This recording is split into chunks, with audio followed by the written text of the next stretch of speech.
Podem sentar. Obrigado por este momento rico em nossas vidas. Quantos estão firmes nas promessas de Jesus?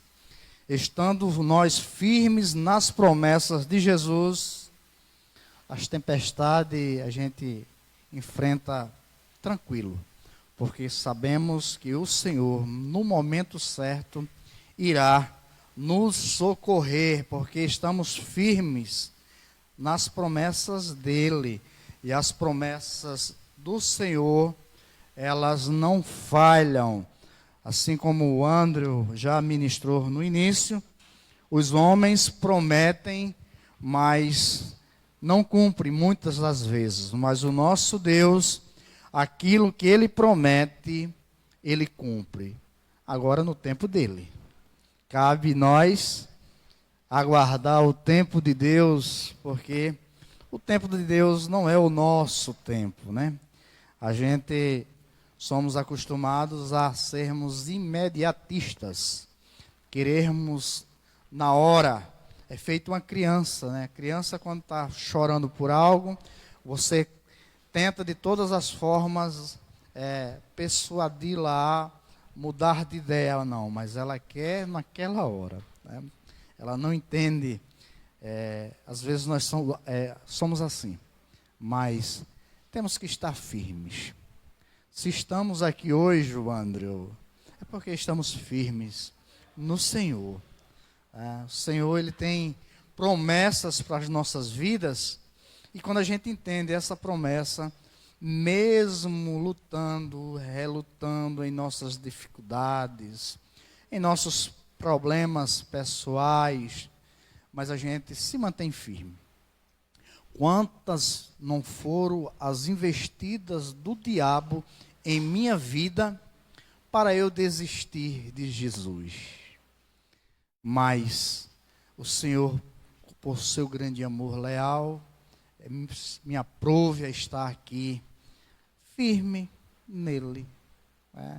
Mesmo a gente, às vezes, não fazendo aquilo que o Senhor deseja que a gente venha fazer. Assim como diz o apóstolo Paulo, né? Um homem que tanto trabalhou para o Evangelho, até hoje somos abençoados pelos seus escritos, mas certa feita, escrevendo aos Romanos, Paulo disse: miserável homem que sou, porque o bem que eu desejo fazer, eu não faço, mas o mal que eu não quero fazer, eu acabo fazendo. Mas estava firme em Jesus. No finalzinho da sua vida, ali nas masmorras de Roma, esperando o carrasco para ser executado ali, ele escreve dizendo: combati o bom combate, acabei a carreira, guardei a fé, desde agora está me aguardando a coroa da justiça. Amém? Porque se manteve firme nas promessas de Jesus. Glória a Deus por essas promessas. Graças a Deus a gente vai estar dando continuidade nas lições que comumente já estamos ministrando aí há vários meses, né? A gente estamos estudando as cartas de Paulo aos Coríntios e usamos como base essa revista da série Cartas de Paulo, que é uma revista muito rica em um conteúdo teológico muito bom, da editora Cristã Evangélica. Estamos já na segunda revista. Ela é uma revista, são duas revistas para essa série. Nós estamos na segunda revista. Também já estamos estudando a segunda carta de Paulo aos Coríntios, no capítulo 10. Como fazemos em todas as lições, a gente estamos dividindo as lições para termos mais tempo para explorarmos, para tirarmos dúvidas, né? Quando estávamos com os trabalhos na igreja, nós explorava bastante, porque a intenção da escola bíblica dominical é a gente descobrir novos talentos. Pessoas que têm capacidade para ministrar uma aula, para ensinar. E ali a gente começa a deixar a pessoa fazer suas perguntas, seus questionamentos, e a gente começa a ir observando essas pessoas. Aqui a gente fica um pouco mais restrito, porque estamos transmitindo também via Facebook para as pessoas que estão em casa, né? Principalmente as pessoas da nossa igreja que não podem estar conosco devido a alguns cuidados de sua saúde, pessoas com idade maior de 60 anos.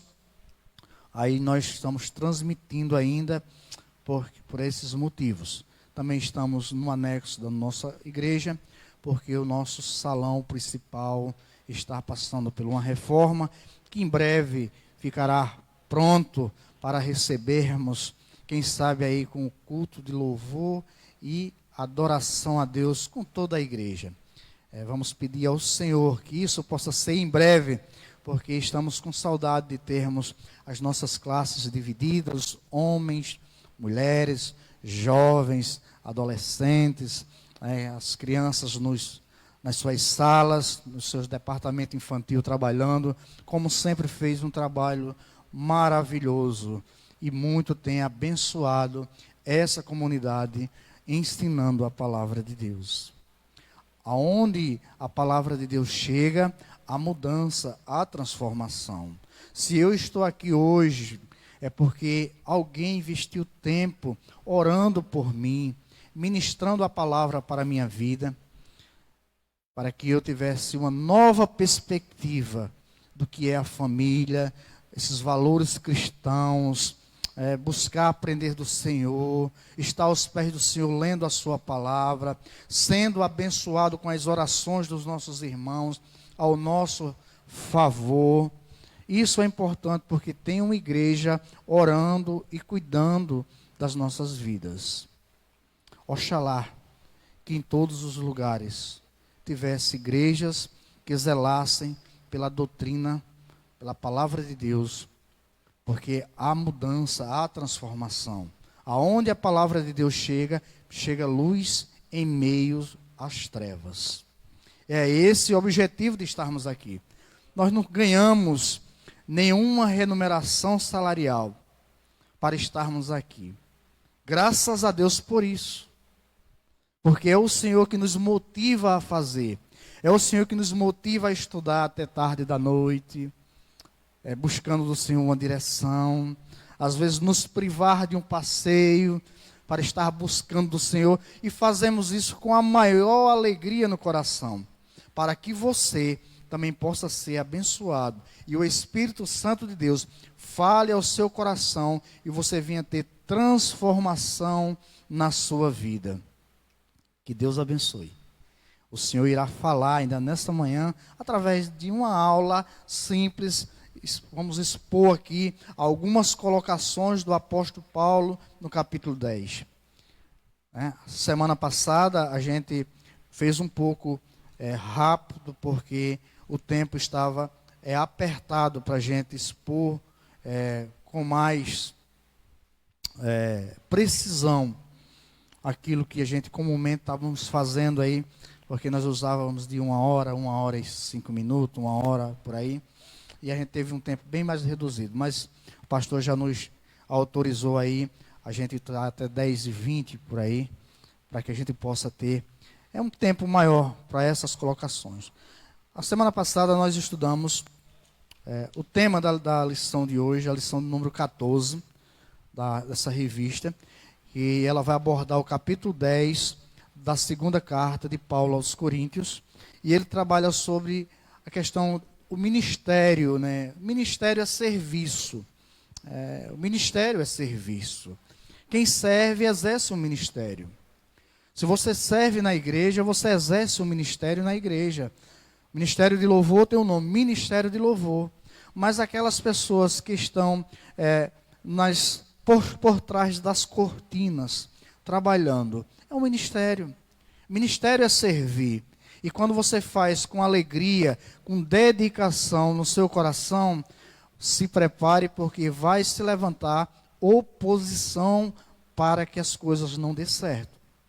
O inimigo de nossas almas, ele conhece quando a gente está trabalhando para o Senhor, quando a gente está fazendo a sua obra, e tudo o que ele quer é que as pessoas não sejam alcançadas e abençoadas através do seu trabalho, do seu ministério.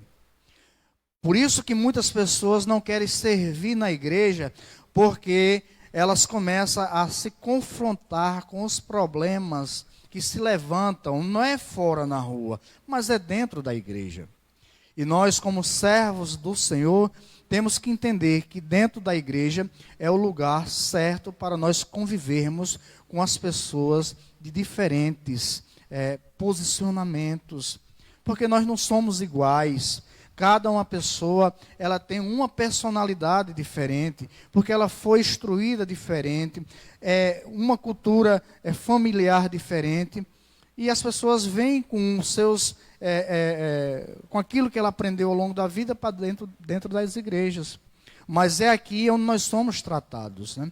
Hernandes Dias Lopes, sempre eu falo nos comentários de Hernandes, porque é um dos autores que eu leio muito, e ele faz uma comparação que eu acho muito interessante. Ele diz que a igreja, ele compara com a arca de Noé, né? Ele diz que já pensou o quanto a família de Noé não sofreu dentro daquela arca, com o mau cheiro dos animais, tantos animais ali, com aquele mau cheiro terrível, mas a família de Noé estava ali, porque se saísse da arca, morriam. Então a igreja é assim, é dentro da igreja que a gente vai enfrentar as dificuldades, porque aquele que sai de dentro da igreja de Cristo está morto espiritualmente, né? Então é dentro da igreja que se levanta oposições quanto ao nosso ministério, quanto ao nosso serviço, mas aqueles que estão firmes em Jesus, eles têm que entender que é dentro da igreja que Jesus alertou aos seus discípulos, quando os discípulos chegam para Jesus e dizem: olha, Senhor, aquele homem lá, ele semeou no seu campo trigo, mas o inimigo veio à noite e semeou o joio. E o joio está crescendo junto com o trigo. Quer, Senhor, que nós arrancamos o joio? E o Senhor disse: não, que os dois cresçam junto, porque no dia da colheita a gente vai juntar o trigo, separar ele, colocar nos celeiros, mas o joio vai ser queimado. Então, assim, é dentro da igreja que se levanta as divisões, é dentro da igreja que se levanta as oposições, mas nós que estamos firmes no Senhor, temos que ter esse entendimento, que o Senhor nos plantou aqui, para nós darmos frutos, é aqui. E a lição de hoje, ela trata sobre uma guerra espiritual que se levanta no meio daqueles que querem servir ao Senhor. É cansaço, é irmãos com problemas, porque estão deixando ser usado pelo inimigo. Era isso que acontecia na igreja de Coríntios. Paulo, do capítulo 10 até do capítulo 9 até o capítulo 13, Paulo vai fazer uma defesa tremenda do seu apostolado. Porque na primeira carta de Paulo aos Coríntios, ele começa expondo os problemas daquela igreja. Cada capítulo tinha problemas. Inicia com divisão, com prostituição, com tantos outros problemas, irmãos casando com pessoas de religiões diferentes, que não comungavam do cristianismo, era irmãos levando outros irmãos a tribunais, era irmãos fazendo as festas, esquecendo dos que tinham necessidade. Era irmãos que diziam assim: eu sou de Paulo, eu só aceito os ensinamentos de Paulo. Os outros diziam: não, eu sou de Apolo, eu sou de Cefas, que era Pedro. Outros diziam: eu sou de Cristo. Divisão. Então havia uma série de problemas, e a primeira carta Paulo está bem pesado, mas na segunda carta, quando ele recebe as informações que aquela igreja não estava aceitando o seu apostolado, as suas recomendações, Paulo começa a escrever aqui, até o capítulo 9, ele estava apresentando aquela igreja que amava aquela igreja, que foi coerente com aquela igreja, mas a partir do 9, Paulo começa a dizer assim: rapaz, Eu sei em quem eu tenho crido. Eu sei do que o Senhor me chamou. Eu sou o último dos apóstolos, mas o Senhor falou comigo. E vocês têm que receber a minha exortação, fazendo uma defesa, porque alguns daquela igreja deixaram ser inflamados pelas artimanhas do diabo, querendo ser super apóstolos e desmerecendo os ensinamentos de Paulo. E essa guerra espiritual se levanta, mas Paulo era firmado nas promessas de Jesus, e Paulo entendia que era uma guerra espiritual, mas ele tinha que fazer sua defesa. Então, servir ao Senhor, se prepare para lidar com oposições. Aquele que coloca a mão no arado, já disse Jesus, não olhe para trás. Eu já arei muita terra. E a gente arar terra com uma junta de boi é bem interessante, porque você está com a mão no arado aqui. Você vai, o corte da terra vai bem certinho. Mas se você olhar para trás, faz isso. Servir a Cristo é isso. Olhar para frente. Colocar a mão no arado. As oposições vão se levantar, mas a gente tem que estar firme. Dizer assim, eu sei em quem eu tenho crido, e o meu Senhor é fiel para me ajudar. E as coisas vão prosperar. Só atiram pedra em árvore que dá fruto. Se você não está sendo cutucado, se você não está levando uma pedrada, se alguém não está te criticando, se alguém não está se opondo ao que você está fazendo, é porque o que você está fazendo não está dando fruto. O inimigo não está nem aí com sua vida. Mas quando você começar a servir o Senhor com alegria, fervoroso no espírito, se prepare. Jesus nos alerta que os nossos inimigos serão os da nossa própria família. Meu Deus do céu, Jesus já nos alertava. A própria família se levanta para querer atrapalhar porque você está servindo ao Senhor. Mas aí você começa a pensar, é o inimigo, não é você não, eu sei por quem está por trás disso aí. Aí você começa, como é que vence as guerras espirituais, André? Orando. Guerra espiritual se vence com o joelho, orando ao Senhor, para Ele nos fortalecer, para que Ele venha nos dar graça, para que Ele venha nos dar coragem para enfrentar. E o inimigo, ele vai estar sempre buscando uma oportunidade para tentar travar a nossa obra, os nossos serviços. Ministério é servir, e servindo tem guerra, servindo tem oposição, servindo tem pessoas com o coração inchado de ira, mas está dentro da igreja, é meu irmão em Cristo. Paulo disse o quê? Para aqueles falsos apóstolos, se vocês se acham de Cristo, super apóstolo, será que eu não sou também de Cristo?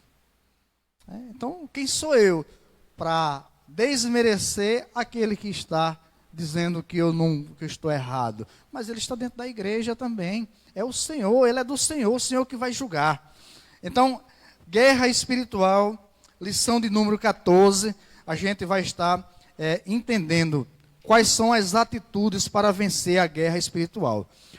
Isso a gente viu no domingo passado. Eu estou só dando uma pincelada para a gente fazer a segunda parte.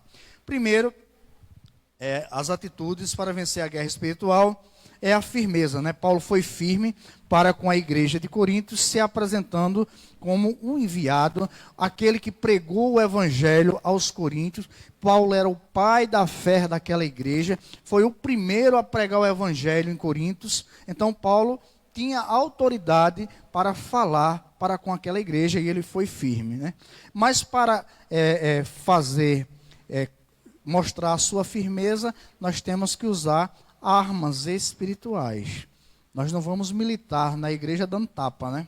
Eu não vou chegar para alguém que comete um deslizes e vou repreender, e vou ameaçar, e vou querer expulsar da igreja. Primeiro, porque eu não sou dono da igreja. Paulo não era dono da igreja.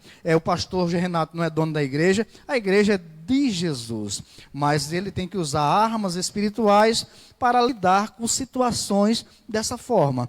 E primeiro, Paulo chama aqui a igreja, né?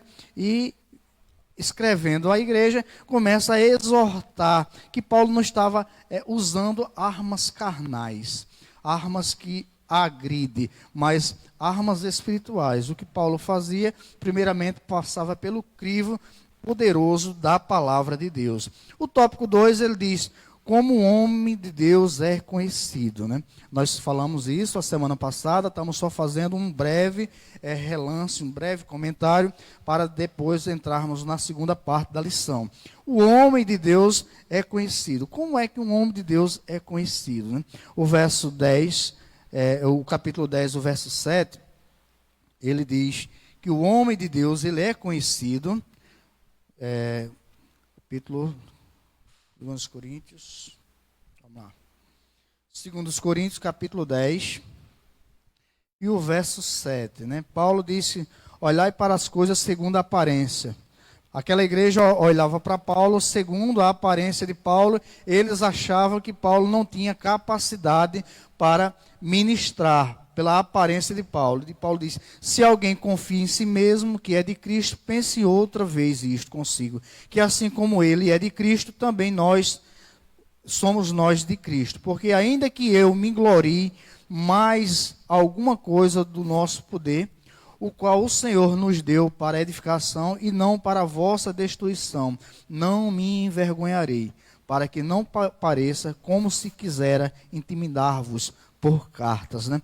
Paulo, aqui ele é conhecido pela sua autoridade, pelo seu relacionamento com Cristo, né? Paulo tinha relacionamento com Cristo, por isso que um homem de Deus, ele é conhecido pelo seu relacionamento. Lembra daquela passagem velho testamentária, que aquele servo de Deus passava e uma mulher olhava e via ele passando e dizia: vejo aí um santo homem de Deus. Aquele homem tinha algumas características e às vezes a gente olha pela aparência e diz assim: ele é um homem de Deus porque ele está com uma calça social fechada até em cima, está com uma gravata, com uma Bíblia debaixo do braço, então ele é um homem de Deus. Mas o homem de Deus, ele é conhecido por aquilo que ele faz em prol da obra de Deus. E Paulo vai dizer assim: olha, eu trabalhei mais do que todos vocês. Aí Paulo começa ainda no capítulo 10, fazendo uma defesa e mostrando as suas marcas que ele carregava no corpo, porque servia a Cristo. Prisões, chicotadas, naufrágio, fome, perseguição, mas não desistia de servir a Cristo. Eram as marcas. Então, um homem de Deus, ele é reconhecido pelo seu relacionamento com Cristo. Ele também é reconhecido pelo impacto que ele causa na igreja local. Uma pessoa que é de Jesus, um homem que é de Jesus, uma mulher que é de Jesus, que congrega em uma igreja local, ela quer se envolver, ela quer trabalhar, ele quer servir. Humberto, mas eu não tenho capacidade de dar uma aula, de ministrar uma palavra. Mas você tem capacidade de fazer outro serviço. Você tem capacidade de servir de alguma forma. Se você não tiver capacidade de servir em nada, você tem capacidade de estar orando pelaquela igreja. Nem orar eu sei, mas você tem capacidade de contribuir com recursos financeiros para que a obra seja feita, para que a igreja prospere, para que a comunidade local reconheça aquela igreja como uma agência transformadora de vidas, servindo aos pobres, trabalho de beneficência. Então, o homem de Deus, ele é conhecido pelo seu relacionamento com Cristo. Quanto esse homem ou mulher ama a palavra de Deus? Qual é o seu relacionamento com a Bíblia? Sabe por que a gente, às vezes, sofre muito, principalmente nós brasileiros, que nós somos muito preguiçosos para ler. Sabe o que está me cobrando agora, depois de velho, para me ler? As leis. As leis, o Código Civil.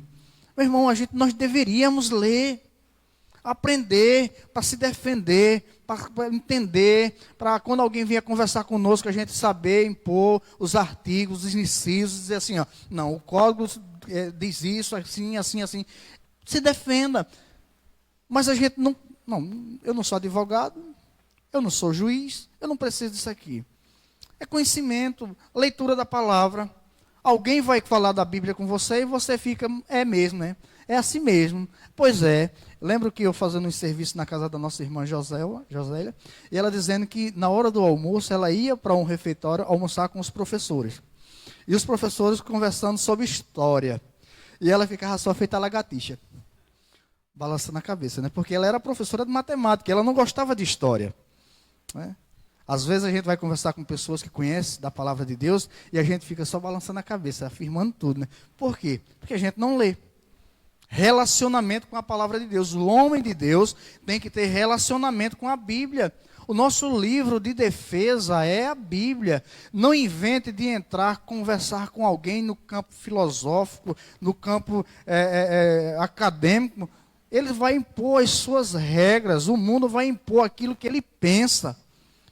Você tem que impor a Bíblia. Eu acredito nisso, mas eu acredito nisso aqui. Faça a sua defesa, relacionamento com a palavra de Deus. Nós temos que ter. E esse relacionamento nos torna alguém conhecido. A igreja vai estar olhando, rapaz, ele é dedicado, ele lê, ele sabe o que está fazendo, falando, né? As pessoas não crentes vão te respeitar, porque aquilo que eu falei semana passada, do reformador Martinho Lutero. Quando o homem se aproxima da palavra de Deus, duas coisas acontecem. Ou a Bíblia afasta o pecado da vida dele, ou o pecado afasta a Bíblia da vida dele, né? Então, as pessoas vão olhar para você e vão dizer assim, de fato, ele conhece. Porque onde ele fala, está falando da Bíblia. Eu louvo a Deus pela vida do meu sogro, seu José Jerônimo. Já tem 74 anos, Nilda? 75. 79. Se você conversar com meu sogro meia hora, acho que meia hora e 1 minuto é falando da Bíblia. É católico, apostólico, romano. Mas Deus tem ministrado na vida dele a Bíblia de uma forma que ele não consegue conversar com você sem estar citando os evangelhos, as parábolas, a vida de Jesus. Porque ele lê, ele está em casa, mas está o tempo todo ali. Quando eu chego lá, ele, Humberto, aquela passagem assim, assim, assim. Aí eu vou, e aquela passagem assim, assim. E aquilo, entende? Porque ele lê. E eu acredito que Deus vai fazer uma tremenda obra na vida dele. Porque ele diz assim, eu me arrependo tanto das coisas que eu fiz já. Ele diz assim, eu me arrependo tanto por não ter essa aproximação com a palavra de Deus quando eu só pensava em trabalhar. Quando eu só pensava em me levantar de madrugada para ir trabalhar. Veja. A palavra, relacionamento, o homem de Deus se é conhecido pelo seu relacionamento com a palavra de Deus. Aí eu pergunto, quantos aqui, essa semana, pararam para ler pelo menos um capítulo da Bíblia? Nós temos que ter uma disciplina tremenda, porque vai aparecer tanta coisa para você não ler a Bíblia. Facebook, WhatsApp, o Instagram, televisão, menino gritando, trabalho, prova, tudo aparece. E quando você pega a Bíblia, que sono, meu Deus do céu. Aí eu começo. Quando o sono vem, meu Deus do céu, eu me levanto, eu começo a andar dentro de casa. E lendo, eu digo, se eu dormir, eu caio aqui, mas eu tenho que ficar para vencer, irmão. Senão a gente não tem. E é disciplina. Nós temos que disciplinar o nosso corpo a entender que nós precisamos disso aqui. Assim como nós nos alimentamos normal 3 vezes ao dia, nós temos que ter uma disciplina diária também de ter essa proximidade com a palavra de Deus. Então, o homem de Deus, ele é reconhecido pelo seu relacionamento com a palavra de Deus, com Cristo, porque a palavra de Deus é o próprio Cristo. Ele disse, o verbo se fez carne e habitou entre nós. Então, o verbo é a palavra de Deus. Quando você tem esse relacionamento, a palavra de Deus vai sendo uma transformação, tu vai sendo purificado, limpo pela palavra. Uma lavagem demora tempo. Tira um pouco de sujeira hoje, tira a sujeira amanhã, e todo dia tem sujeira, mas a gente não é mais feito porco, que quando sai na rua se joga numa poça de lama. Não, essa limpeza tem que sair, é uma transfusão de sangue. A gente está tirando o sangue sujo e sendo limpo através da palavra de Deus. Relacionamento com Deus. Qual é o seu relacionamento com a palavra de Deus? A minha madrasta, ela tem 84 anos, né? Acometida de um problema sério na coluna, você chega lá, ela está assim. Trabalhou muito. Quando minha mãe morreu, eu com 3 anos, com 4 anos, meu pai casou. Terezinha, mora lá no Centro Clarinha, em Itapetim, Pernambuco. E todas as vezes que eu chego lá, ela diz, Humberto, lê aquele texto assim, assim. Que ela pega meu sobrinho pequenininho, eu deixei uma Bíblia lá com ele, lá, aí ela pega e manda ele ler. Meu sobrinho dorme com ela lá, né? Aí ela lê esse texto, lê a palavra aqui, lê ali. Aí quando eu chego, ela diz, Humberto, esse texto aqui, tu não vai ficar mais um pouquinho para ler, não? Veja. A palavra, né? Assim, esse relacionamento tem que ter, a gente tem que ter sede de ter esse relacionamento, assim como o salmista Davi diz. Assim como uma corça, um animalzinho dócil, sensível, no deserto árido, ele diz assim como uma corça anseia pelas correntes de águas tranquilas, assim o meu espírito, a minha alma tem sede de ti, ó Deus. Temos que ter esse relacionamento e esse relacionamento, consequentemente, vai causar esse impacto na igreja local. Quanto mais eu me relaciono com Deus, mais eu quero me relacionar com as pessoas. Não tem relacionamento com Deus que me isole das pessoas. Uma pessoa que se relaciona com Deus, ela quer se relacionar com as pessoas. Mas a mulher do pastor, ela é muito metida. Oh, Jesus, mas é a mulher do pastor, é tua irmã em Cristo. Não é? Pessoa, tô brincando, viu, Andresa? Eu tô brincando, viu, Andresa? Você não é mentira, não. Você é uma pessoa nota 10, viu? Entende? É só assim a forma de expressar um exemplo, para exemplificar, né? Então, assim, se eu tenho esse relacionamento, eu tenho que me relacionar com as pessoas. Era isso que Paulo estava trazendo para a igreja de Coríntios, que ele tinha relacionamento com Deus. E a igreja via isso, que a vida de Paulo, meu irmão, era uma vida de sofrimento, mas ele não desistia, ele amava a igreja, porque ele disse que, olha, veja só, todas as aflições que Paulo passava, ele disse que o que mais pesava era o amor pela igreja. O que mais pesava na vida de Paulo era o amor pela igreja. Entende? Isso é relacionamento com Cristo. Relacionamento com Cristo nos aponta a nos relacionar com as pessoas, e isso causa um impacto tremendo. Paulo tinha interesse pelas pessoas. Veja o verso 9. Para que não pareça como se quisera intimidar-vos por carta. Paulo, a igreja de Coríntios achava que Paulo queria intimidar ele por cartas, mas Paulo tinha interesse. E os métodos que Paulo ali apresentava para com aquela igreja, né? Paulo, ele tinha métodos para trazer aquela igreja ao arrependimento com amor, né, com aquela dedicação, e não excluindo. É tanto que aquele irmão lá da primeira carta de Paulo aos Coríntios, que estava tendo um problema de relacionamento ilícito dentro da igreja, Paulo manda dar uma correção, mas depois ele diz, olha, aquele, traz ele de volta para que ele não pereça. Traga ele de volta para o seio da igreja. Isso é métodos. A segunda parte da lição é a que a gente vamos nos deter agora. Ela fala sobre as atitudes que revelam a humildade do homem de Deus, né? Sabemos que essa lição, ela está baseada muito em cima dessa defesa que Paulo está fazendo, mas ele vai apontar aqui alguns textos que falam sobre a humildade de Paulo, né? Como é louvável uma pessoa que demonstra essa humildade, mesmo tendo o conhecimento que Paulo tinha. Paulo ele era um poliglota, Paulo falava vários idiomas, Paulo era um rabino, era um membro do sinédrio judaico daquela época. Paulo era um fariseu, Paulo era um conhecedor da lei e defendia a Torá. Mas Paulo, quando aceita a Cristo, quando Cristo lhe chama, né? Eu acho que a palavra mais certa é essa, quando Cristo chama a Paulo no caminho de Damasco. Paulo ia para Damasco ali para prender alguns cristãos, tinha carta das autoridades judaicas daquela época para botar na cadeia os cristãos.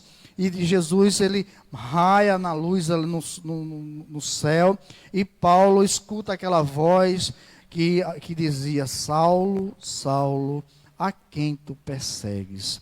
E Saulo diz: quem és tu, Senhor?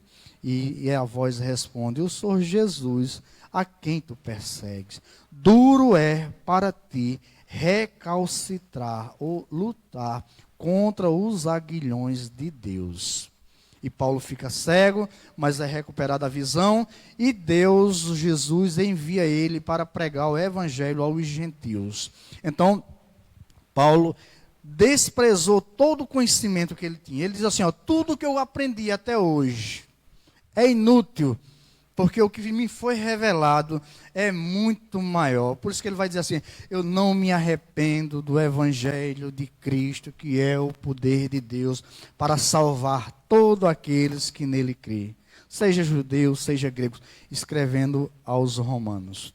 Então Paulo entendeu que o evangelho superava todo o ensinamento que Paulo tinha recebido aos longos da sua vida aos pés de Gamaliel. Paulo entendeu o que é ser uma pessoa humilde. O nosso maior exemplo de humildade é o próprio Jesus. Mateus capítulo 11, o verso 29, ele diz: vinde a mim, né? Todos vós que estão cansados e sobrecarregados. E ali ele continua dizendo ali, para que nós aprendemos de Cristo, porque ele é manso e humilde de coração.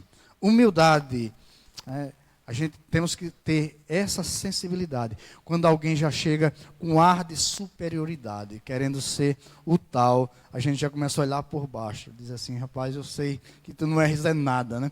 Tem alguns amigos meus que são ferrenhos calvinistas, mas são meus amigos em Cristo. Então, quando ele chega para a gente, ele já começa a olhar para a gente assim, dizer assim: esse cabo é arminiano, e já começa a debochar um pouquinho. Eu digo: rapaz, deixa disso, que aquele que te chamou a mim também. É só uma brincadeira, sem críticas a nossos irmãos na fé calvinistas, né? Eu amo a eles também, mas é a humildade de reconhecer que Cristo é Ele quem faz a obra em minha vida, não sou Humberto que faço. Então nós temos que reconhecer que a obra é de Cristo. E Paulo sabia muito bem as atitudes que revelam a humildade de um homem de Deus. A gente vai estar fazendo aí do verso 12 ao verso 18, mas ao longo da lição a gente vai lendo, né? O primeiro tópico ele diz assim: o reconhecimento dos seus limites. O verso 13 e o verso 14.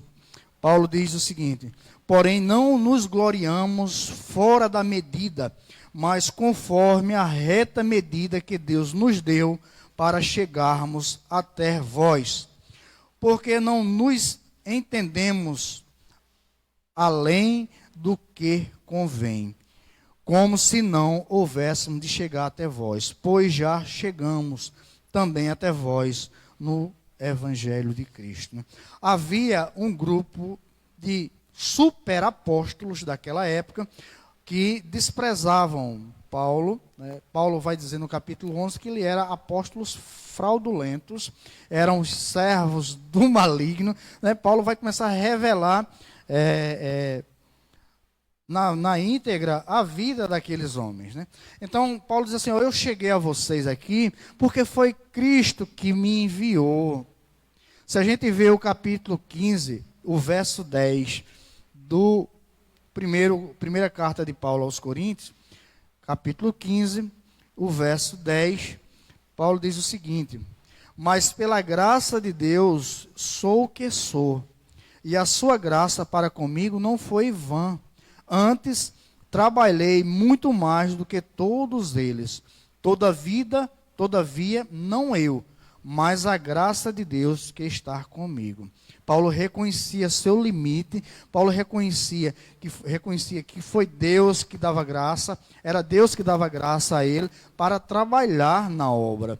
E aqueles falsos apóstolos, aquele grupinho partidarista da igreja de Coríntios, estavam querendo de alguma forma desmerecer o trabalho de Paulo.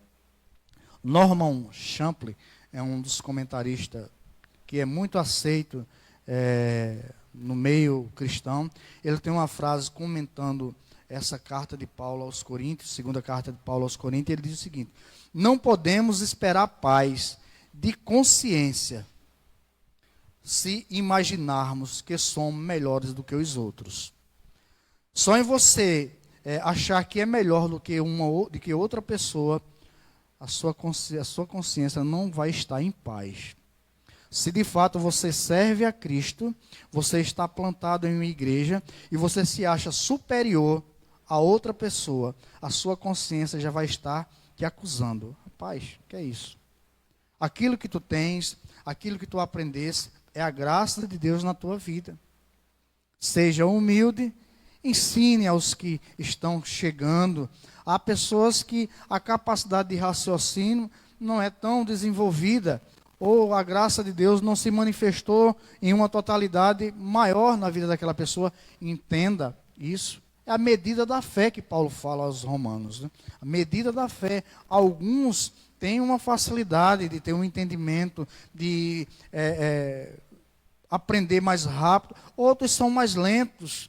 Mas não é porque é mais lento que a gente vai desprezar. Paulo não desprezava. Paulo reconhecia os seus limites, que foi Deus, que era Deus quem o abençoava, que o dava força para que ele também fosse o abençoador daquela igreja. Que maravilha, não? Temos que reconhecer os nossos limites. Até onde eu vou? Até onde é o meu limite? Até onde eu posso chegar? Porque Deus vai tratar com cada um. Paulo vai falar aqui mesmo na primeira carta, ele fala que todos nós iremos comparecer diante do tribunal de Cristo. Não é para sermos julgados, não. Alguém já veio me questionar que nós vamos comparecer diante do tribunal de Cristo e olhe lá, a coisa é severa. Não, irmãos. O sangue de Cristo na cruz do Calvário já nos garantiu a salvação. Se Cristo nos chamou, estamos caminhando com Ele, e as nossas obras estão diante da luz de Cristo, e somos verdadeiramente servos do Senhor, nós já fomos justificados. Justificar é tornar aquilo que eu era antes em uma pessoa justa. Porque eu mereço? Não. Porque foi a morte de Cristo na cruz que nos garante. É por isso que o apóstolo João, na sua primeira carta, ele vai dizer: se dissermos que não temos pecado, estamos fazendo de Deus mentiroso. Agora, se pedimos perdão a Ele, Ele tem um advogado junto ao Pai, que é fiel e justo para nos perdoar de todas as nossas iniquidades. João não estava falando isso para os incrédulos, não. João estava falando para os cristãos daquela época. Nós temos que todos os dias estar pedindo perdão ao Senhor, mas a nossa justificação nos livrou do inferno, da condenação. Agora vamos comparecer diante do tribunal de Cristo para recebermos, segundo as nossas obras, através do nosso corpo, aquilo que nós temos feito em prol do Evangelho. Humberto, o que é que nós vamos receber? A Bíblia fala de galardões, de prêmios. Agora, o que é, eu não sei. Eu sei que se é prêmio é coisa boa. Se é prêmio é coisa de nós nos alegrarmos. Não é isso? Porque tem pessoas que se doam mais do que outras. Então é justo esse reconhecimento pelo seu trabalho. Tem pessoas que morrem pelo... Meu Deus do céu, Paulo teve a sua cabeça decepada. Porque pregava a Cristo. Os demais apóstolos, Tiago foi morto pela espada de Herodes. Os demais apóstolos, menos João, mas todos tiveram um martírio. Estevão foi apedrejado. Então esses homens lutaram tanto pelo Evangelho, defenderam tanto o Evangelho, aí chega um incircunciso feito Humberto. Porque se converteu a Cristo, não fez nada pela obra, mas está no mesmo patamar de superioridade. Não, eu não acredito. Eu acredito que Deus é justo, né? E Ele vai dar galardões, premiação pelo seu trabalho, meu irmão, pelo seu interesse pela obra, as almas que você ministrou a palavra para que o Espírito Santo convencesse. Eu acredito dessa forma. Se eu estiver errado, que a palavra de Deus me corrija, que os homens que entendem teologia possam vir dizer assim, não, Humberto, você está errado. Mas eu entendo assim. O meu posicionamento bíblico, galardões, vai ter pedras na sua coroa, André, porque você ministra, porque você se dedica, porque você ama essa obra. São esses galardões que iremos receber diante do tribunal de Cristo. Paulo reconhecia seus limites, ele sabia recuar e tomar, ele sabia a recusa de tomar o crédito dos outros. Vou botar o óculos aqui que está meio embaçado minha vista aqui. Pronto. Agora, falando sobre as atitudes que revelam a humildade de um homem de Deus, nós falamos sobre os limites que Paulo conhecia e a recusa de tomar direitos que não era de Paulo. Paulo reconheceu que ele pregou o evangelho, mas que alguns judeus que se converteram ao cristianismo estavam ali edificando a obra, né, já ali, porque Paulo diz assim, eu preguei, olha, viu? O primeiro a pregar foi eu. Apolo regou, ou seja, Apolo ministrou àquela igreja há alguns tempos, né? Deus deu crescimento. Então é assim, alguém chega em uma igreja, tipo o pastor Renato está conosco há 1 ano e pouco, mas essa igreja teve outros que passaram por aqui, que ministraram, que fizeram um trabalho. Então o pastor Renato vai chegar hoje desmerecendo o trabalho dos outros? Não, de maneira nenhuma. Ele vai continuar edificando sobre o trabalho daqueles que até aqui chegaram. Isso é reconhecer o trabalho que os outros já fizeram. E Paulo reconhecia o trabalho daqueles servos, né? Embora tivesse os falsos apóstolos ali, que estavam, de alguma forma, querendo desmerecer o caráter apostólico de Paulo. Então, Paulo sabia recuar e não tomar o crédito dos outros, né? O tópico 3, ele fala sobre a relutância em louvar a si mesmo. Veja interessante agora esse verso aí. A relutância, o verso 12, capítulo 12, o capítulo 10, o 12, ele diz o seguinte. Já ia ler no 1 Coríntios, 2 Coríntios, capítulo 10, vamos lá. Versículo 12. Ele diz, porque não ousamos classificarmos ou compararmos com alguns que se louvam a si mesmo, mas estes que se medem a si mesmo e se compara consigo mesmo, estão sem entendimento.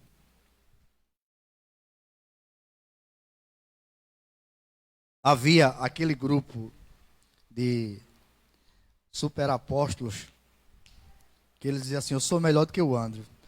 O André prega, mas eu prego melhor.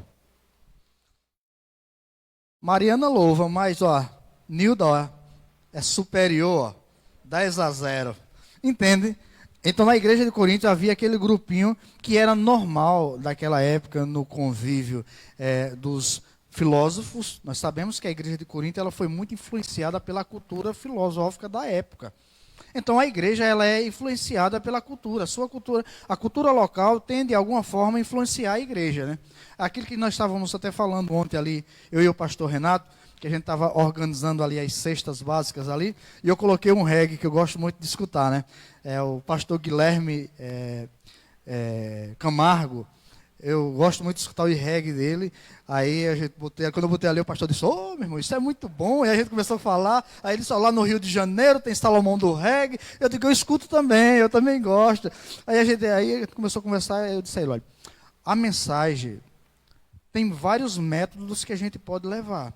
O que não pode tirar é o conteúdo da mensagem. Então Deus usa esses homens com esse reggae maneiro, um reggae music, para alcançar pessoas que tendem a a tendência por um caminho aí antigamente errado, mas que gosta curte o reggae e começa a escutar aquela música e daqui a pouco está todo mundo vindo. Lá em casa, quando eu boto o reggae, até as minhas criancinhas ficam, ó. Eu digo, aí Linda disse assim, que música é essa? Eu digo, deixe Deus trabalhar. Entende? Então, assim, esse tópico que nós estamos falando agora sobre a relutância, né, de si mesmo. Então, havia na igreja de Coríntios as pessoas que se achavam melhor. Eu sou melhor do que fulano. Por isso que no início da primeira carta, capítulo 3, tinha aquele grupinho que dizia assim, eu sou de Paulo. Eu só escuto se for Paulo que for pregar hoje. O outro dizia, não, se for Apolo, eu vou. Mas tinha aqueles que diziam assim, não, tem que ser Pedro, né? Cefas é um nome que era dado na língua aramaica, Cefas, Pedro, eu sou de Pedro. Aí ainda disse que tinha os de Cristo, disse que o de Cristo ainda era pior do que os demais, que dizia assim, eu só escuto se for a voz de Jesus. Aí não obedecia a ninguém. Só eu e Deus. Deus sabe, eu não obedeço a homem, eu só obedeço a Deus. Então esse é o pior. Isso. Então quando você ouvir alguém dizer assim, eu só obedeço a Jesus, meu pastor é Jesus, eu só obedeço a ele, cuidado. Esse não obedece a ninguém. Entende? Então assim, havia esse tipo de apóstolos, superapóstolos, ministros na igreja de Corinto, que eles se achavam o tal. Uma exortação que Jesus vai fazer à igreja de Laodiceia. Vamos ler Apocalipse capítulo 3, verso 17, para a gente ler um texto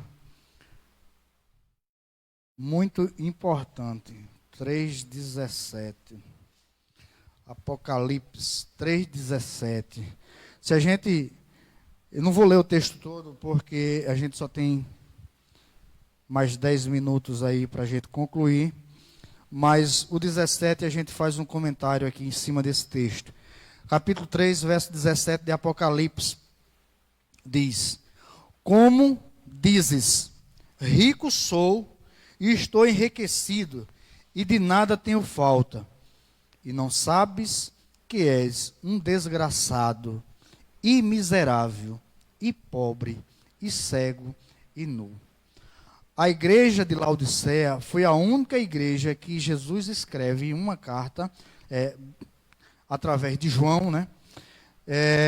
Que não tem nenhum elogio para aquela igreja. As demais igrejas têm repreensão, têm elogios. Teve uma igreja que só teve elogio, mas as demais, repreensão, elogio, mas a igreja de Laodiceia só teve repreensão.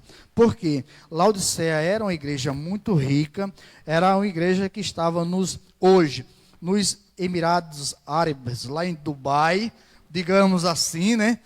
Então, assim, todo mundo tinha seu carro importado, todo mundo se vestia muito bem, todo mundo tinha uma senhora conta no banco. Então, por ter tantas questões financeiras, não precisavam mais de Deus. Estamos ricos, somos felizes, somos prósperos e não precisamos de nada. Essa era a visão da igreja de Laodiceia. Mas Jesus diz aqui, ó, como é que vocês dizem? Como dizem vocês que são ricos, que estão enriquecidos e nada tem falta? E não sabes que és um desgraçado. Sem graça, meu irmão. Desgraçado não é um nome feio, não.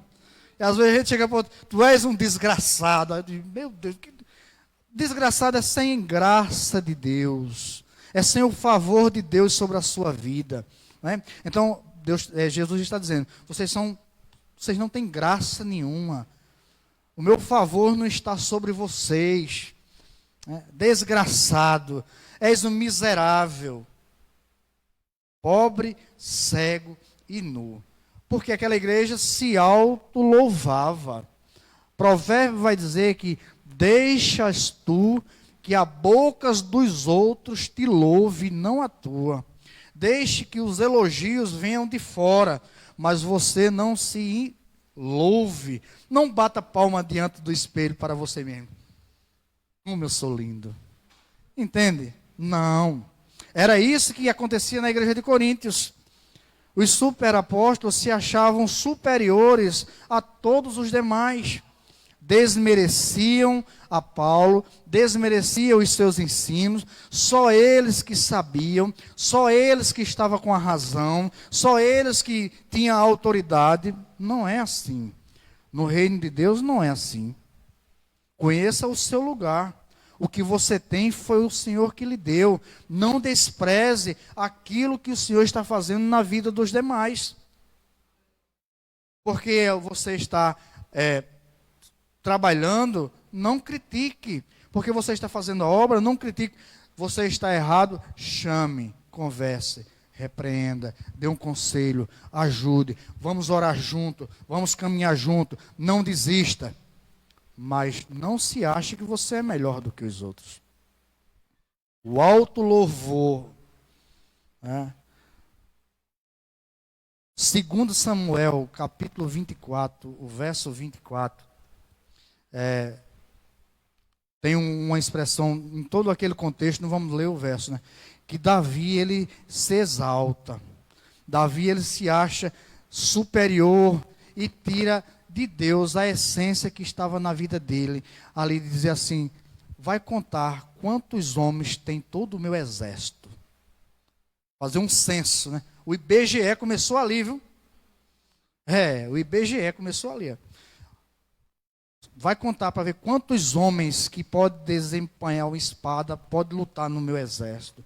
Os comandantes de Davi disseram, não faça isso não. Não, faça. Superioridade. Ele se achou que não era Deus que estava operando sobre a vida dele. Mas é repreendido e depois não cabe, está fora do contexto, o 24, se nós fôssemos falar aqui. Mas é só para a gente entender que aquilo que nós temos é Deus que promove, é Deus que dá, é Deus que nos ajuda. Então a gente temos que render louvores a Ele e não a mim. Era isso que acontecia na igreja de Coríntios. Os homens de lá estavam se auto-louvando, se exaltando, querendo serem superiores aos demais. É o fariseu e o publicano. A oração do publicano, Lucas 18, vai estar trazendo essa informação sobre o publicano e o fariseu. Entra o fariseu no templo, o publicano fica de longe e o cara levanta a mão. Ó Deus, eu te louvo porque não sou igual a este publicano pecador. Ora,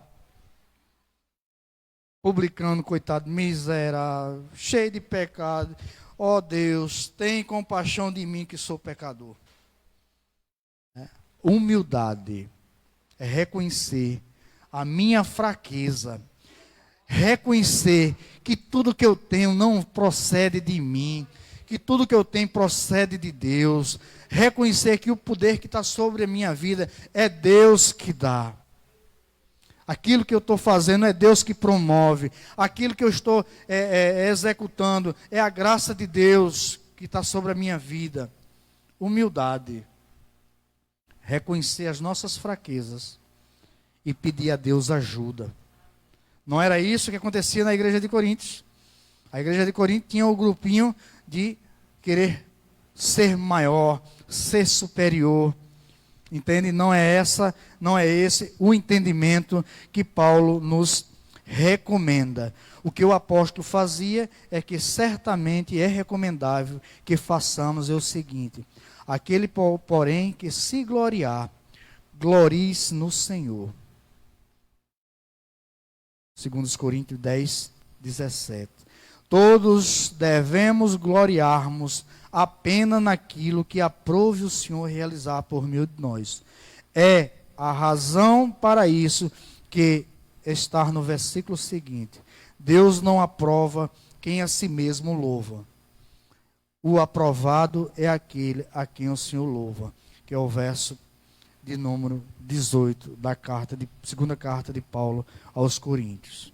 Que Deus nos ajude, que Deus nos dê da sua graça, para que possamos entender que precisamos fazer a obra do Senhor, que as guerras espirituais se levantam, mas nós temos que ter um entendimento que Só irão se travar guerras em nossas vidas se nós nos posicionarmos para a batalha. E servir ao Senhor é estar guerreando todos os momentos, com armas espirituais, servindo ao Senhor, servindo a sua igreja, querendo se envolver, querendo trabalhar, querendo fazer parte dessa história que está sendo escrita nessa comunidade. Daqui a alguns anos, se o Senhor não me levar, alguém pode se lembrar de Humberto, dizer assim: Humberto ministrou, Humberto serviu, Humberto fez um serviço, Humberto ajudou, Humberto contribuiu. O nome de Humberto fica nos hall da história dessa igreja, né?